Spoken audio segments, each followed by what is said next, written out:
오늘 설교 말씀은 요한복음 말씀 한 구절 보도록 하겠습니다. 요한복음 1장 29절 이튿날 요한이 예수께서 자기에게 나오심을 보고 이르되 보라 세상 죄를 지고 가는 하나님의 어린 양이로다. 8장 12절 예수께서 또 말씀하여 이르시되 나는 세상의 빛이니 나를 따르는 자는 어둠에 다니지 아니하고 생명의 빛을 얻으리라.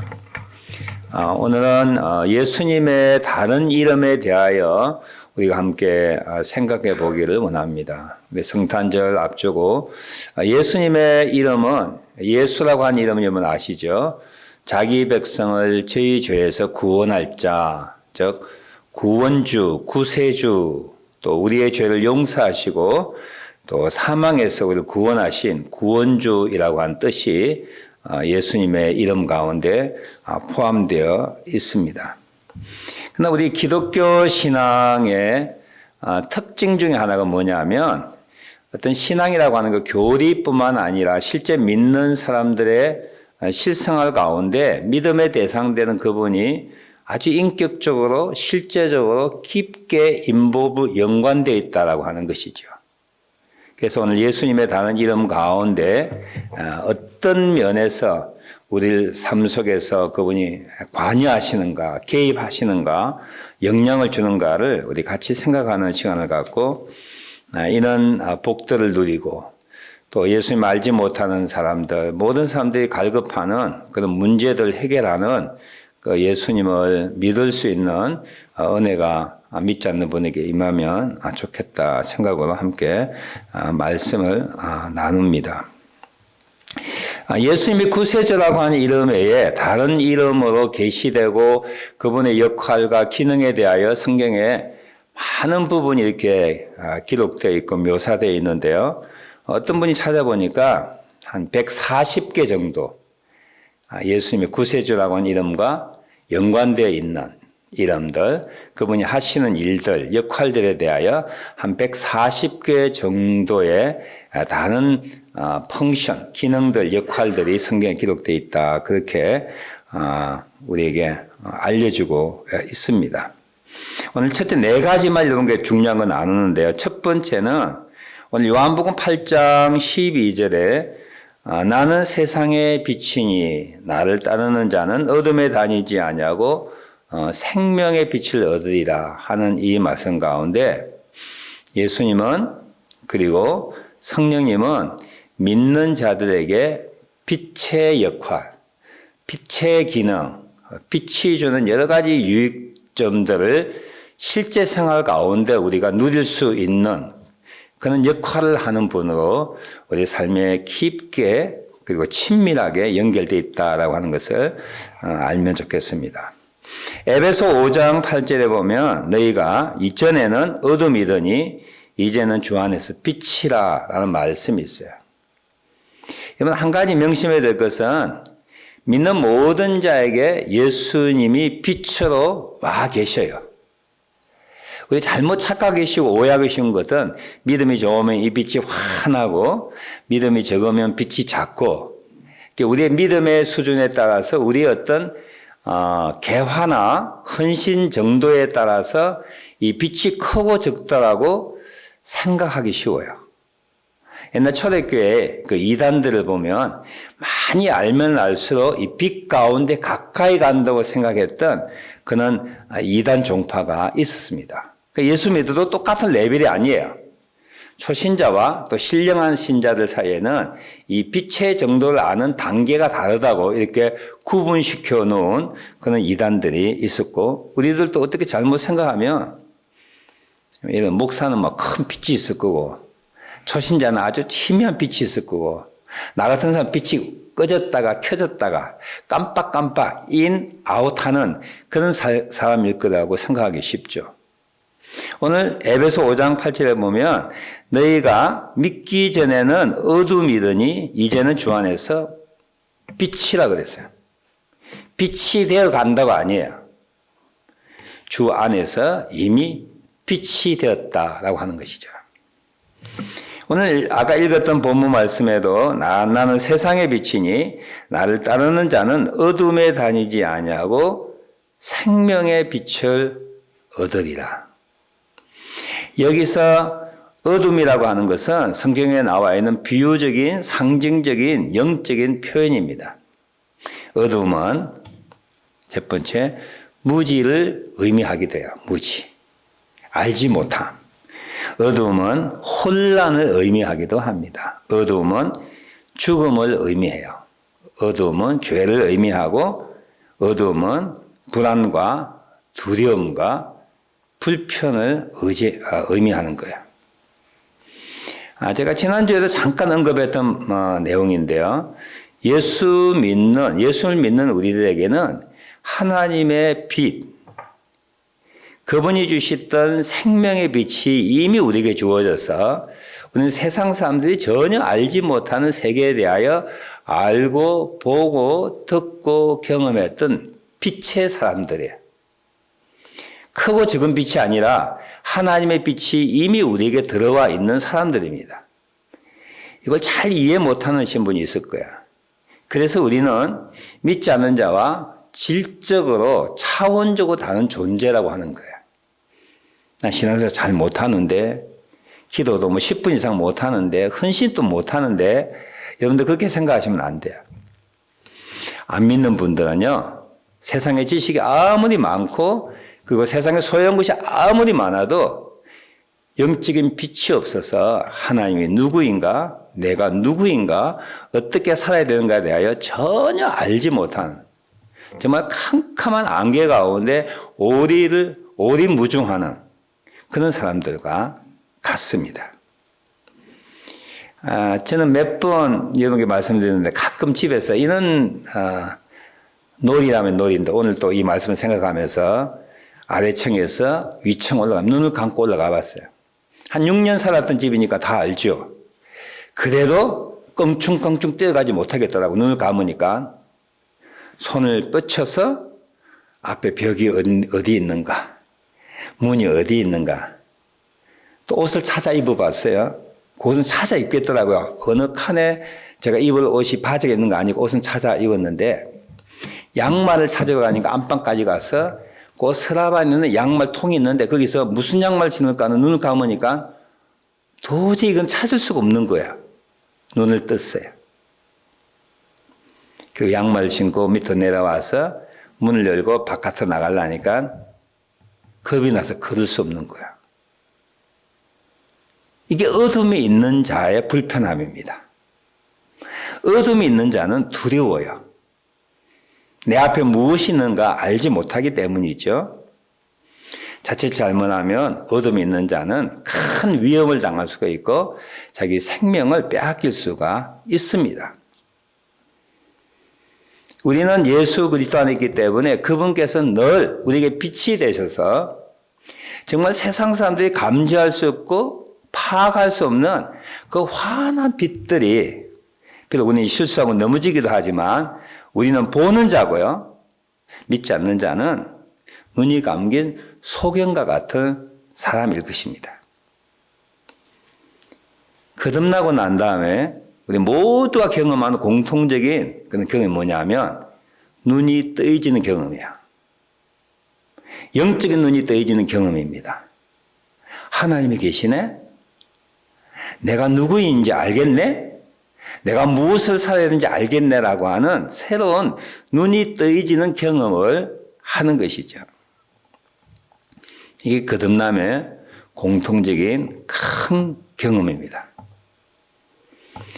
오늘 예수님은 우리에게 생명의 빛을 주셨을 뿐만 아니라 매일매일 이 혼란된 시대 가운데, 두려움의 시대 가운데, 불편한 시대 가운데, 죄의 어둠에 있는 이 세상을 살아갈 때에 우리 속에 예수님의 빛을 주셔서 그 빛으로 인하여 우리가 갈 길을 우리가 넘어지지 않도록, 불안하지 않도록, 두렵지 않도록 늘 우리와 함께 하시는 분이라고 하는 거예요. 예수님은 나는 세상의 빛이다 말씀하시고 나를 믿는 자는 이전에는 어둠이었을지 모르지만 이제는 주 안에 빛이라라고 하는 말씀으로 여러분 크고 적은 빛이 아니에요. 우리 모두에게는 세상 사람들 가늠할 수 없는 측량할 수 없는 상상할 수 없는 생명의 빛이 우리 속에 있어서 우리로 하여금 넘어지지 않도록 불안하지 않도록 두려워하지 않도록 혼란 가운데 있지 않도록 무지 가운데 있지 않도록 우리의 삶을 한 걸음 한 걸음씩 인도하시는 분이세요. 이 차이를 여러분 잘 깨닫지 못할 거야. 저는 20살 때 예수를 믿었기 때문에 예수 믿기 전에 그 영적인 어두움, 혼란과 믿고 난 다음에 영적인 깨달음, 빛이 도는 것에 대하여 확실하게 압니다. 잘 산다는 뜻이 아니에요. 무지무지하게 성결되게 산다는 것도 아닙니다. 하나님 위하여 목숨을 바친다고 하는 것도 아니에요. 분명한 것은 그 어둠에서 혼란 가운데서 무지 가운데서 예수님을 통하여 빛이 들어와서 내가 누구이며 어떤 삶을 살아야 된다라고 하는 것을 알게 되고 그 빛은 놀랍게도 우리 속에서 스러지지 않고 떠나지 않고 사라지지 않는다고 하는 사실입니다. 두 번째로 이 성경에 보면 오늘 요한복음 14장 6절을 우리 같이 한번 찾아볼게요. 몇 가지를 짤막짤막 나누기 때문에 성경을 찾아보면 요한복음 14장 16절 내가 아버지께 구하겠으니 그가 또 다른 보혜사를 내게 주사 영원토록 너희와 함께 있게 하리니. 또 다른 보혜사라고 할 때 예수님이 보혜사예요. 그 예수님과 똑같은 일을 하시는 보혜사를 주시겠다. 그 또 다른 보혜사가 성령 하나님이십니다. 이 보혜사는 단어를 영어 성경에는 여러 가지로 번역되어 있는데 이 여러 가지 번역된 단어의 내용들을 다 포함하고 있습니다. 첫째로 많이 번역된 것이 카운셀러예요. 카운셀러. 예수님은 우리 믿음의 대상일 뿐만 아니라 이 땅을 살아갈 때 우리가 곤란을 당하거나 위험을 당하거나 지혜와 지식이 필요하거나 또 무슨 일을 할지 알지 못하는 그 갈등의 순간에 우리에게 정확한 길을 가르쳐주는 상담자야. 베스트 상담자야. 그분은 전지전능하시기 때문입니다. 이분 누구한테 상담 받아보셨어요? 잘 합니까? 남자는요, 여자의 마음을 잘 몰라요. 여자는 남자의 마음을 몰라요. 시집 안 간 상담자는 시집 간 사람들의 그 복잡 다단한 부부 생활을 몰라요. 젊은 사람들은 나이 드신 분의 그 고충과 애로사항을 몰라요. 나이 든 우리들은 젊은 사람들의 고민을 잘 이해 못해요. 항상 6.25 때 생각하고 그런 이야기 하는 거죠. 경제개발 때 고생했던 이야기. 우리 아이들은 씨가 먹게 되지 않은 상황이에요. 카운셀러 된다는 게 얼마나 힘든지 몰라요. 우리는 겁도 없이 막 상담하죠. 그 자기가 아는 것이 최고인 것처럼 막 상담하지만 상대에게는 아무 효과도 없는 그런 상담자가 될 수밖에 없어요. 나이 들수록 그걸 뼈저리게 느끼게 되는 거죠. 아, 상담이 힘드는구나. 정말 좋은 상담자, 최고 그리고 최대의 어떤 유익을 줄 수 있는 길들을 제시하는 상담자가 된다는 건 너무너무 힘들어요. 그런데 이 보혜사의 첫 번째 낱말 가운데 상담자의 뜻이 있어요. 예수님은, 성령님은 우리의 상담자입니다. 우리가 기도할 때에, 말씀을 읽을 때에, 예배드릴 때에 우리 어려운 문제를 아시고 세미한 음성으로 말씀을 통하여 하나님께서 우리의 갈 길을 보여주시는, 알려주시는 상담자야. 지금도 그분은 우리의 문제를 해결하기 위하여 상담하기를 기다리고 계세요. 아니, 여러 가지 통로를 통하여 우리에게 길을 제시해주는 상담자이세요. 이 보혜사는 말 가운데는 comfort라는 뜻이 있어요. 위로자. 아까도 상담도 어렵지만 남을 위로한다고 하는 건 굉장히 어려워요. 정말 어려워요. 정말 극히 사랑하는 사람 외에는 부모가 자식을 생각하는 그 마음과 영혼이 통하지 않으면 상대방을 위로하기가 너무너무 어려워요. 정말 솔직히 저는 몇 번 이야기하잖아요. 그 아픈 분들의 아픔을 저는 만분지 1도 몰라요.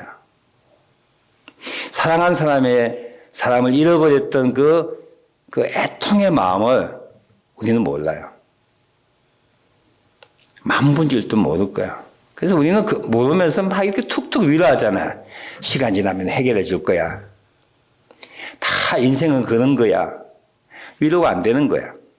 그렇죠? 이게 사람에게 위로받으러 가면 실망합니다. 목사한테, 장로한테, 특히 부부에게 위로받으려 하면은 잘 위로 못해죠. 부부는요, 적나라하게 상대방을 알기 때문에 통박을 주는 게 예사예요. 위로받기 원하는데 위로 잘해주는 부부 계세요? 내 아내는 내가 다 어려움을 이렇게 토할 때마다 따뜻거려주고 다 위로해주고 그런 아내 있으세요? 남자도 어때요? 아내도 위로받고 싶어서 여러 가지 방법으로 시그널 보내는데도 전혀 몰라요. 무슨 뜻인지. 부부가 위로 힘들어요. 부자 간에도 위로가 힘들고요. 교우 간의 위로가 힘들어요. 형제 간의 위로가 힘들어요. 사람에게 위로받으려면 상처받습니다.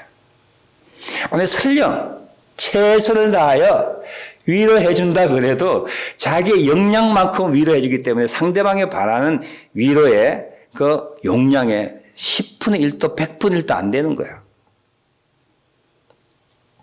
사람의 위로도 때로는 필요하지요. 오늘 본문 말씀 보니까 예수님이 위로자였다는 거예요. 그리고 성령님이 우리의 위로자 되신다고 말씀해주고 있습니다. 정말 힘들 때 하나님 우리에게 위로의 말씀을 통하여 완벽하게 위로해 주는 거 여러분 간증거리가 있을 거야. 죽고 싶은 무너지고 싶은 인생 가운데 깨어지는 인간관계 가운데 정말 힘든 여러 가지 역경 가운데 내가 정말 산화해버리는 공중에서 그냥 이렇게 깨어져 버리는 그런 순간에 우리 예수님이 또 그의 영이신 성령님께서 우리에게 조용히 찾아와 주셔서 내가 너를 안다. 내가 너를 사랑한다. 내가 너를 위로한다. 하는 음성 한마디로 우리가 엄청난 위로받고 세임을 얻을 때가 있지 않습니까? 예수님은 위로자예요. 그의 영이신 예수님도 성령님도 위로자입니다. 위로자. 세 번째 보혜사라는 말 뜻 가운데는요. 변호인이라고 하는 뜻이 있어요. 변호자. advocate라는 뜻이 있어요. 변호자. 전 변호자가 있다고 하는 것은 이 세상 살아갈 때 얼마나 큰 힘이 되는지 알지 못해요. 나를 변호해 주는 사람. 정말 내가 실수를 한다 할지라도 내 연약함과 내가 그렇게 할 수밖에 없는 상황들에 대하여 상대방한테 잘 설명해 주는 사람. 이 상대방의 분노를 누구들어주고 상대방을 용서하게끔 만드는 그는 변호자가 있다고 하는 것은요. 얼마나 이 땅을 살아가는데 큰 힘이 되는지 알지 못해요. 옛날 사극 같은 데 보면 그런 게 있지 않습니까? 왕이 막 분노해가지고 누구누구를 귀양 보내야 된다. 막 신하들이 상소를 올릴 때에 한 신하가 쫙 설명하는 거죠. 폐하, 왕이시여 그 사람은 그럴 사람이 아닙니다. 만일 그렇게 했다면 필코 무슨 이유가 있을 것입니다. 그분의 과거 행적을 쭉 설명하며 그런 모든 그 취직들을 설명하면서 그분을 변호할 때 왕의 마음에 누그러지는 거예요. 통촉하여 주옵소서 할 때 왕이 그 변호하는 신하의 말을 착 듣고 반은 정신을 갖게 되고 그 사람에 대한 형벌을 이렇게 취소하거나 다시 은혜를 베푸는 그런 사역들을 많이 봤잖아요. 우리도 인생을 살아갈 때 참 비난받을 때가 있습니다. 무고하게 비판받을 때가 있습니다. 오해받을 때가 있어요. 말로 설명하고 싶은데 설명 안 되는 거예요. 근데 우리 성령님께서 특별히 우리를 하나님 앞에 우리를 변호해 준다라고 하는 사실이에요. 하나님이 저거 그냥 죽여버릴까 그런 마음을 들 때에 성령님께서 왕이시여 하나님이시여 통촉하옵소서 하고 누구누구를 변호하는 거예요. 자, 연약한 점, 부족한 점 그런 점을 변호하면서 하나님의 진노의 손길에서 우리가 보호함을 받을 수 있도록 용서함을 받을 수 있도록 그분이 그 일을 지금도 하고 계신다고 하는 거예요. 이 은혜가 되지 않습니까? 예수님은 우리의 카운셀러 상담자이고 우리를 위로하시는 분이시고 그분의 지혜로 그리고 그분의 사랑으로 우리를 변호하시는 분이십니다. 세 번째, 누가복음 19장, 우리 누가복음 19장 한번 보실까요? 누가복음 19장 7절.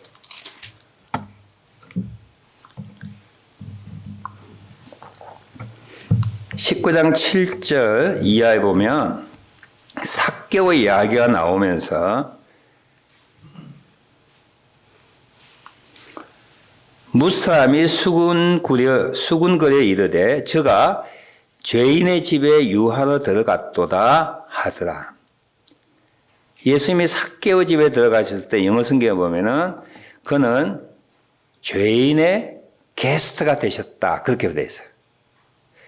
우리는 유하러 갔다고 되어 있는데 영어 성경에는 그가 guest of a sinner, 죄인의 손님이 되셨다 그렇게 표현하고 있어요. 세리 삭개오의 집에 손님으로 가셨습니다.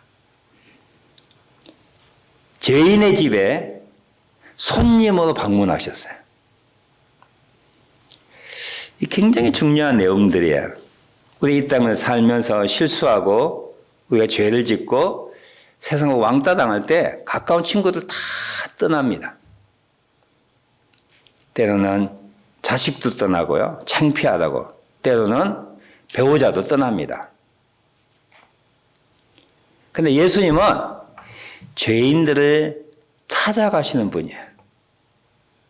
세상은 다 떠날지라도 예수님은 그 죄인들과 함께 거하시는 분이고 죄인들에게 찾아가시는 분, 게스트. 죄인들의 손님이라는 뜻이에요. 이게 얼마나 큰 은혜예요. 우리가 믿고 살아갈 때 실수할 때가 많잖아요. 넘어질 때가 많잖아요. 나 자신이 나를 바라봐도 용서하지 못하는 그런 일을 할 때가 있잖아요. 그런데 누가 우리의 손님이세요? 우리 속에 계시는 성령님이 죄인들과 함께하는 손님이셔서 우리를 떠나지 않는다고 하는 놀라운 사실이에요. 물론 성령님이 한번 오시면 떠나지 않으시죠. 오늘 이 말씀 보니까 예수님은 죄인의 손님이라는 거예요. 마찬가지로 또 다른 보혜사 되시는 그분이 성령님이 우리가 비록 죄를 짓고 넘어지고 세상으로부터 다 세상 사람이 멀어진다고 할지라도 예수님은 우리와 함께 하시는 분이라고 하는 것을 설명해 주고 있습니다. 놀라운 일 아닙니까? 큰 은혜가 아닙니까? 마지막 네 번째 요한복음 6장 35절 요 한 절만 다시 보도록 하겠습니다. 6장 35절 예수께서 이르시되 나는 생명의 떡이니 내게 오는 자는 결코 줄이지 아니할 터이요 나를 믿는 자는 영원히 목마르지 아니하리라. 이 내용을 첫 번째는 예수님을 믿으며 영생을 얻는다고 하는 의미이기도 합니다. 믿는 자에게는 하나님의 생명을 주신다. 영원한 생명을 주신다라고 하는 의미이고요. 두 번째 이렇게 해석할 수가 있습니다. 생명의 양식은 즉 생명을 조회라고 하는 영적 생명인데요. 영적 생명을 힘있게 해주는 영양분을 공급하는 빵과 같은 존재가 예수님이라는 사실이에요. 다른 영어 성경은 뭐 이렇게 되어 있어요. 영적 삶을 스포트해 주시는 분이 예수님이란 뜻이야. 예수님 믿음의 영생을 소유한다는 의미이기도 하고, 두 번째 우리의 믿음의 일상생활 가운데 이 말을 두 번째 의미로서 이렇게 이야기하고 싶다면, 우리가 신앙생활을 할 때 신앙생활을 할 수 있게 하는 영양분, 힘을 공급해 주는 빵과 같은 일이 누구냐면 예수님이라고 하는 사실이죠. 우리는 예수님 믿고 난 다음에, 구원받고 난 다음에 믿음 생활을 계속할 때에 믿음 생활에 필요한 영적인 빵이 있다고 하는 것을 우리는 잊어버릴 때가 참 많습니다. 이스라엘 민족은 출애굽하여서 광야에서 40년 동안 방황할 때 하나님께서 이스라엘 민족에게 먹여줬던 특별한 양식이 있어요. 애굽 땅에서는 마늘과 부추, 고기 이것을 먹고 생존하였어요. 그러나 하나님의 백성이 되고 난 다음에 광야에서 이들은 그런 양식이 아니라 하나님의 백성으로 하나님의 은혜로 먹어야 할 양식이 있었어요. 그게 만나예요. 만나. 때로는 메추라고도 주셨지만 만나가 40년 동안 믿음 생활하면서 광야 생활하면서 믿음 생활하면서 훈련 받으면서 반드시 필요한 양식이 만나였었어요. 그게 하나님이 반석에서 생수를 내게 하셔서 물을 마시게 하셨습니다. 오늘 성경 보면 내게 오는 자는 이라는 말을 보면 come to me예요.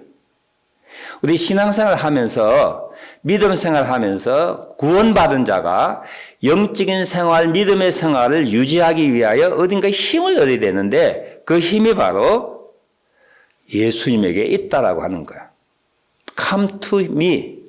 예수님께 가는 자, 예수님을 의지하는 자, 예수님과 계속적인 사귐을 갖는 자, 예수님과 교제하는 자, 예수님에게 믿음 생활할 수 있는 능력을 달라고 아스크, 기도할 때에 믿음 생활할 수 있는 힘을 예수님이 주신다고 하는 의미이기도 해요. 내가 믿음 생활하는데 너에게 힘을 줄 수 있는 생명, 영적인 신앙생활의 빵과 같은 존재다. 내게로 와야 된다. 그럴 때 배고프지 않는다. 내게 오는 자는 내가 목마르지도 않게 하겠다. 약속하셨어요. 우리 모두는 육체를 위한 양식, 몸에 좋다면은 얼마나 많은 걸 챙겨 먹는지 몰라요. 저는 한 5년 전까지만 해도 우리 옛날에 에비오제, 원기소 외에는 먹어본 적이 없어요, 약이. 그럼 그렇죠. 에비오제 맞습니까? 원기소. 가난해서 비타민 있는 거 먹을 수 없었어요. 요즘엔 조금 생활에 여유도 있고 나이도 들고 하니까 음식으로는 충분한 영양소를 공급받지 못한다고 하는 그런 생각 때문에 먹는 게 많아요. 대표적으로 오메가3, 그 다음에 비타민 C, 비타민 C가 막 유행했잖아요. 비타민 D, 또 가능하면 올게닉이 비쌉니다. 올게닉 바나나도 있고 다 올게닉이 있어요. 가능하면 어떤 분은 똑같다 그러고 어떤 분은 올게닉이 좀 좋다 그러는데 모르겠어요. 그렇지만 몸에 좋다니까 자꾸 올게닉에 손이 가요. 현대인들은 육체를 보존하고 건강하게 살기 위하여 정말 이 육체에 필요한 좋은 것들을 얼마나 많이 챙겨 먹는지 모릅니다. 잡곡밥. 맛이 없잖아요. 현미밥. 딱딱하고 씹기 힘들지만 그래도 몸에 좋다니까 매일 잡곡밥, 현미밥, 또 콩도 거기다 섞습니다. 콩도. 콩 섞은 데다가 별의별 거 다 챙겨 먹지요, 사실은. 물도 좋다니까 물도 서너 병씩 갖다 놓고 막 사명 걸고 마시는 분이 있는데 우리가 얼마나 육체의 건강을 보존하기 위하여 병들지 않기 위하여 노력하는지 정말 눈물 날 지경이에요. 그런데 여러분, 우리가 하나님을 믿고 믿음 생활을 할 때 이 영적인 생활을 위하여 영적인 생활에 힘있게 하고 건강하게 만들고 할 수 있는 영적 양식을 여러분 얼마만큼 섭취하세요? 수요 예배 나오신 분들에게는 예외이기도 해요. 사실 어떤 의미가. 우리는 한번 예수를 믿고 난 다음에 그것으로 우리 정상적인 믿음의 생활 가능하다고 생각하고 내 몸을 위해서는 많은 걸 챙겨 먹지만 영적인 신앙생활에 필요한 양식, 생명의 뜻과 같은 예수님께는 나오지 않습니다. 내가 나에게 나오면 굶주리지 않을 거라는 거야. 내가 나오면 목마르지 않을 거라고 하는 거야. 오늘 많은 신앙인들이 믿음 생활을 하는데 흔들리고 깨어지고 넘어지고 하는 이유가 뭐냐 하면 영적 양식, 신앙생활 하는데 필요한 이 빵에 대하여 우리가 너무 소홀하기 때문에 예수님께 나아가지 않는 거야. 그분에게 도움을 구하지 않습니다. 그분을 의지하지 않습니다. 기도하지 않습니다. 예배드리지 않습니다. 말씀 보지 않습니다. 찬송하지 않습니다. 영적인 은혜를 간구하는 마음들이 우리에게 너무 적은 거야. 영양 부족이야. 힘이 없어요. 면역력이 없어요. 바람 불면 넘어지는 거야. 아니, 나무 잎만 흔들려도 넘어지는 거야.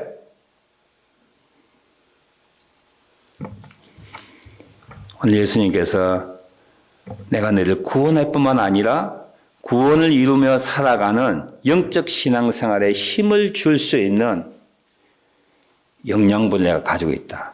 양식이 내게 있다. 주님 뭐라고 명령하세요? Come to me. 나에게 오라는 거야. 나를 의뢰하고 나를 신뢰하고 나에게 구하면 너희가 믿음 생활하는데 부족함이 없는 충분한 힘과 능력을 공급받을 것을 내가 너에게 주겠다. 그렇게 약속하고 있습니다. 오늘 예수님의 다른 이름 4가지 이름과 함께 나누었습니다. 주님은 우리를 구원하실 뿐만 아니라 우리의 daily life, 매일매일의 신앙생활 가운데 우리 삶 속에 관여해 계시고요. 우리를 좋은 길로 인도하시는 분이세요. 지금도 살아계셔서 우리와 함께 하신 분입니다. 그는 빛을 우리에게 주실 뿐만 아니라 그 빛 가운데 살아갈 수 있도록 늘 빛을 비추어 주시는 분이세요. 그는 위로자여서 우리를 위로하시는 분이세요. 우리에게 최고 최선의 길로 인도하시는 상담자이세요. 그리고 우리를 변호해 주시는 분이세요. 그분은 죄인의 손님으로서 우리가 비록 넘어지고 깨어지고 죄인 된다 할지라도 우리를 떠나지 아니하시는 분이세요. 우리에게 찾아오기를 절개하시는 분이세요. 뿐만 아니라 우리와 함께 영원히 거하시는 분이세요. 마지막으로 그는 믿는 자를 믿음의 생활을 계속 할 수 있도록 하나님의 능력과 하나님의 지혜와 하나님의 사랑, 하나님의 은혜로 우리에게 충분하게 그를 감당할 수 있도록 좋은 것들을 준비하시고 우리에게 부여하시는 분이십니다. 기독교 신앙의 아주 놀라운 특징 중에 하나야. 그냥 교리나 도구마로 끝나는 것이 아니고 그분이 우리의 생각 가운데, 우리의 느낌 가운데, 우리의 일상생활 가운데 그분이 오셔서 믿음 생활을 할 수 있도록 하시고 그분의 영광을 나타낼 수 있도록 우리를 사용하시고 우리를 통하여 하나님의 일이 일어날 수 있도록 부족하고 연약한 우리를 붙들어 주시고 이렇게 세워주시고 우리와 함께 하셔서 그분의 일을 이루시는 좋으신 분이세요. 우리 2020년 한 해 정말 힘든 가운데 여러분 힘으로 사신 것 아니에요. 주님 여러분과 함께 하셨어요. 내년에도 여러분과 함께 하실 것입니다. 그 주님이. 우리 세상 끝날까지 그분이 함께 하실 거예요. 그분과 함께하는 여러분 되시길 주님의 이름으로 축원합니다.